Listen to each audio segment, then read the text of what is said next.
Uzun жаза барын күрдем, карасында, агында. 95 яшьлек Мөнҗи апа Имамованың тормыш юлын хәтерләтә кебек әлеге юллар. Газета битләрендә язылганны әнә шулай күзлексез генә укый ул. 95 яшен тутырса да, әле үз аякларында йөри, ишетә, балаларын, якыннарын изге дугаларыннан өзми. Тазалык бирсен Ходай. Менә шул миннән.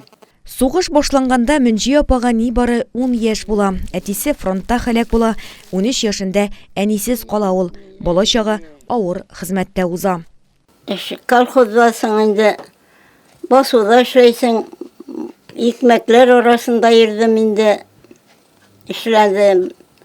95 яшен балалары, якыннары янәшәсендә каршылый Мөнҗи апа. Социаль хезмәткәрләр аңа терәк булып, көн күреш мәсьәләләрендә булыша. Балалары да кайтып хәлен белеп торалар. Ә ул үз чиратында тормышның кадрен белеп, якты йөзе, ачык сүзе белән тирә-юньдәгеләргә шатлык өләшә. Әнкәм инде шушлай матур итеп яшәсен иде, аяклары йөреп торсын, безне шулай көтеп торсын. Аның булуы безгә зур бәхет. Сөйініп кайтабыз. Бик рәхәт. Әнкәй булуы, Аллага шөкер. Әле исәнлек саулыгын биреп, зихеннәре булып яшәргә ясын иде инде.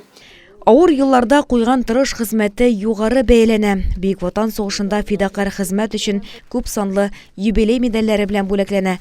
Хезмәт ветераны исеменә ия була. Ана даны медаленең дә лаеклы иясе ул. Регина Салахова, Актаныш телевидениесенең хәбәрләр программасы өчен.